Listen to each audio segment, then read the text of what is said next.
예, 시장의 중심 잡아보겠습니다. 오늘은 쌍끌이 형님 나오셨습니다. 빅데이터 연구소 이상준 소장과 함께합니다. 안녕하세요. 네, 안녕하세요. 네, 일단 오늘의 키워드부터 화면으로 열고 이야기 나눠보겠습니다. 자, 오늘 중심 주제는 9월 시장 체크 포인트입니다. 예, 9월 새롭게 맞이를 했기 때문에 우리 투자 전략도 정비가 필요한 건지 잠시 후에 이야기를 나눠보도록 하겠습니다. 간밤 마감된 미증 씨, 어떻게 보셨습니까? 아까 고은인주 앵커가 차익 실현이라고 표현하셨는데 그 표현이 정확한 것 같아요. 지표가 좀 나쁘긴 했는데 그 영향은 아니고 차익 실현 매물로 봐야 될 것 같고요.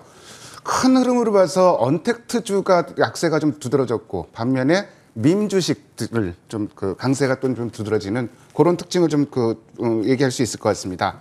다우 운송 지수가 1% 넘게 빠졌고요. 필라델피아 반도체 지수도 0.8% 빠졌습니다. 반면에 중소형주 지수인 러셀 2000 지수는 0.3% 상승을 했고요. 종목별로 보면은 여행주 트립닷컴이 6.7%가 올랐고 아마존 1.4%, 필라델피아 반도체 지수 빠졌는데 마이크론 테크놀로지는 0.7%가 올랐습니다. 그리고 테슬라도 0.7%가 올랐는데 언택트 대장주라고 볼 수 있죠. 준비디오가 17%가 빠졌어요, 하루에. 그래서 무슨 특별한 악재가 있나 싶은데 찾아보니까 실적이 이제 꼭지 친 게 아닌가 이런 얘기들이 좀 많이 나오고 있고 사상 처음으로 2조 5천억 달러를 시총을 사상 처음으로 돌파했던 애플은 0.8% 정도 하락을 했습니다. 큰 조정은 아니고요. 금융주 중에서 웰스파고가 6% 넘게 빠졌는데 뭐 뉴스를 찾아보니까 특별히 다른 뉴스는 뭐 찾기는 어려웠고요. 다른 금융주는 이렇게 급락하진 않았습니다. 나이키가 마이너스 1.4%, 2%, 쉐브론이 마이너스 1.7% 이렇게 빠진 반면에 AMC는 9% 올랐고요. 게임스탑도 4% 넘게 올라가면서 민주식 강세가 두드러졌습니다. 달러 인덱스는 보합, 유가는 사흘 만에 내렸는데 뭐 추세는 상승 반등 추세라고 보는 게 맞을 것 같고 미 국채 10년물 금리는 이틀 만에 다시 1.3%대로 올라왔습니다. 오늘 제가 준비한 지표는 컨퍼런스 보드의 소비자 신뢰 지수를 준비를 했는데요. 이게 안 나오긴 안 나왔어요. 114를 기록했는데 예상이 124였으니까요. 예상보다 지표가 상당히 좀 안 나온 건 사실인데 사실 근데 뭐 100 위에 있는 그 상황이라면은 그렇게 걱정할 상황은 아닌 것 같고요. 경기 확장을 의미하죠. 100위면. 네, 그러니까 그 소비 심리가 그 확산 국면이라고 따지면은 100 위고 기준선이 100입니다. 예.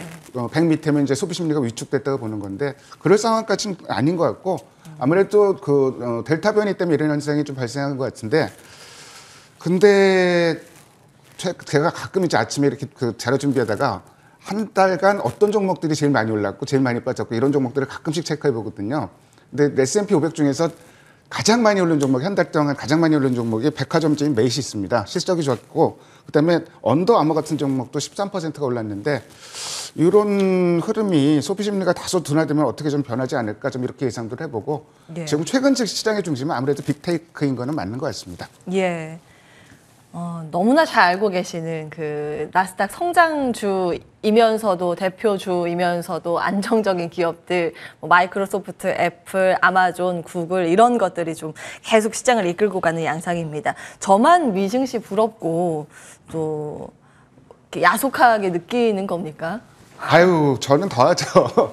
우리 시장 사실은 불과 얼마 전까지만 해도 코스피하고 그 S&P 500하고 같았거든요, 지수가. 근데 지금 차이가 뭐 1000포인트 이상 나버리니까 이게 참 안타깝습니다. 우리 시장도 뭐 이머징이라는 약점도 있고 패시브 자금이 휘둘리고 이런 부분도 있는데 뭐 9월 달에는 좀 좋은 소식 좀 있었으면 좋겠습니다. 예, 수급에서 또 힌트 얻어볼게요. 쌍끌이 형님께서 보시는 수급 특징주 어떤 게 있었습니까? 어제 뭐 외국인 샀는데 삼성전자 하이닉스 샀다고 뭐 의미를 부여해야 된다 이렇게 얘기하는 분들도 있는데 전혀 의미 없습니다. 인덱스 매수입니다. 그야말로 그렇죠. 어제 아침에 좀 걱정을 했어요. 오히려 폭탄 매물이 또 나오지 않을까. 뭐 그럴 가능성도 뭐 배제하기 어렵기 때문에 거꾸로 어제는 장 중반부터 매수세가 불같이 들어오면서 개장 초만 하더라도 외국인이 2천억 매도했었거든요. 근데 1조 이상 매수로 전환이 됐는데 인덱스 매수고요.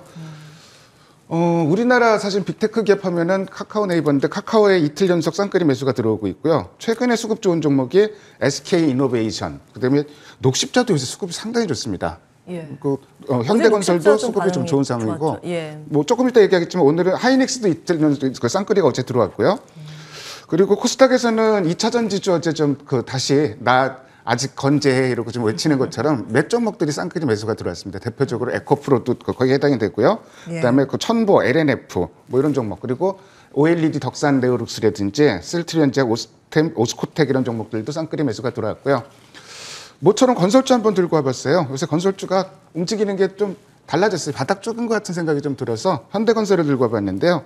외국인이 6일 만에 순매수로 전환이 됐고 어제 이제 쌍끌이 매수가 나왔는데 기관이 엿새 연속 사고 있고 제가 또 주체 중에서 중요하게 보는 주체가 있죠. 연기금이 닷새 연속 지금 주식을 사주고 있습니다. 그래서 뭔가 좀 바닥을 찍었다는 모습이 확인이 되고 이 종목은 2분기 실적이 안 좋았어요. 상당히 안 좋았는데 이익이 일회성 그 요인 때문인데 이게 그야말로 일회성 요인이고 앞으로 영향을 미칠 가능성은 극히 희박하다.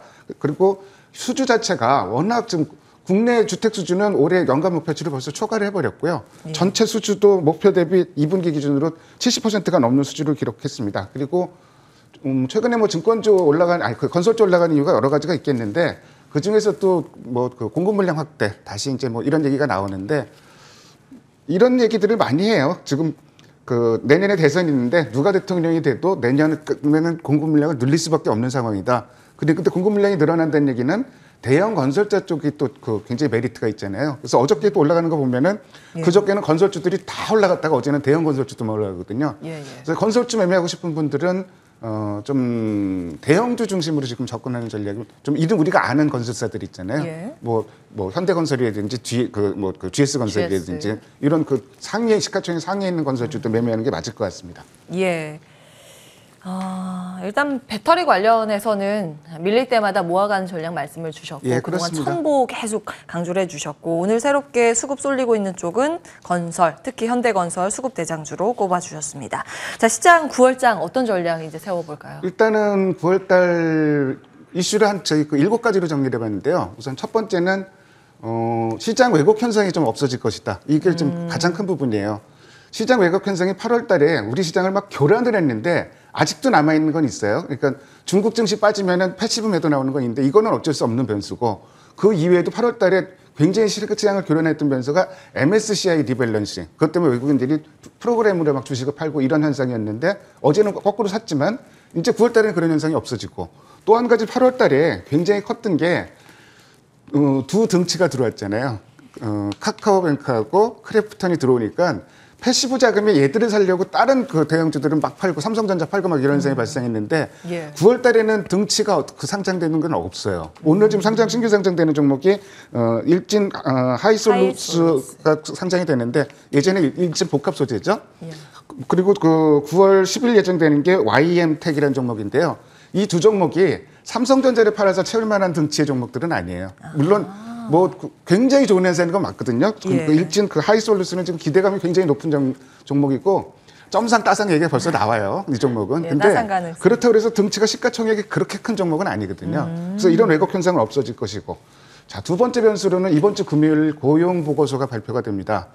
근데 파월 의장이 뭐 그 잭슨홀 미팅에서 여러 가지 언급을 했는데 거기서 언급한 중요한 내용 중에 하나가 고용 회복을 좀 더 봐야 된다 이렇게 얘기를 했었거든요. 근데 시장이 가장 바라는 시나리오는 뭘까요? 그러니까 고용 지표는 이번에도 굉장히 애매해요.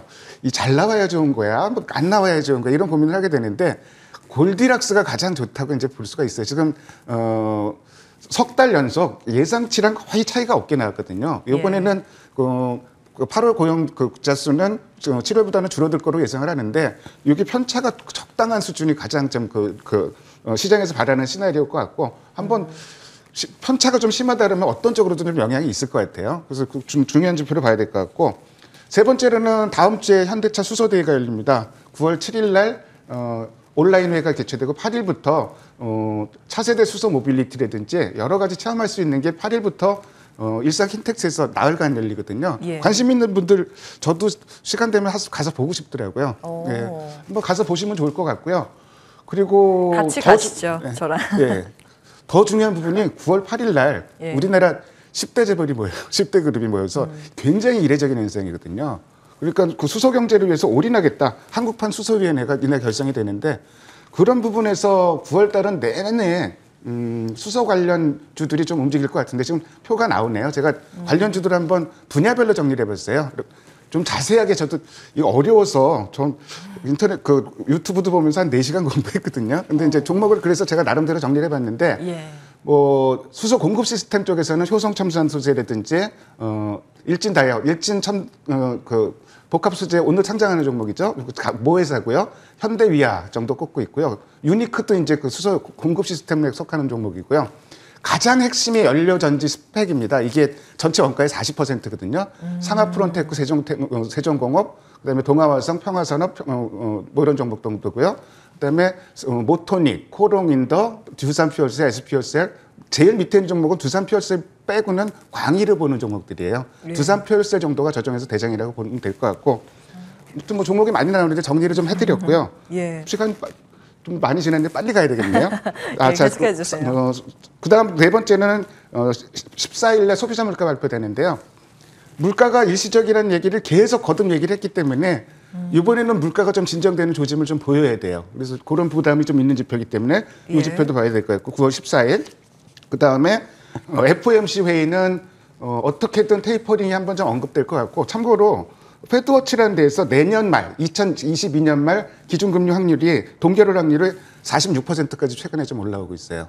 이런 부분도 생각해야 될 것 같고 마지막 6번째로 갤럭시 폴더블 폰 관련해서 고표 한번 좀 보여주셨으면 좋겠네요. 예. 핵심적인 종목만 한번 정리를 해봤어요. 뭐 KH바텍, 파인테크닉스, 세경 하이테크, BH 이 종목들로 제가 압축해서 얘기하는 게 폴더블이라는 건 일단 기존 폰하고는 틀리잖아요.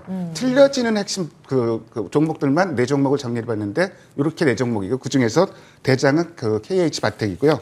마지막으로 월 말에는 인프라 투자 법안 표결도 예정돼 있고 그리고 정부 부채 한도 협상도 예정이 돼 있습니다. 예, 오늘 여기까지 들어야겠습니다. 네. 그 수소 관련 종목이랑 폴더블 폰 관련 종목 쭉 정리해 주셨으니까 예. 유튜브로 다시 보기 하시면서 캡처하시는 것도 도움이 되실 듯 싶습니다. 빅데이터 연구소 이상준 소장과 함께했습니다. 고맙습니다. 네, 감사합니다.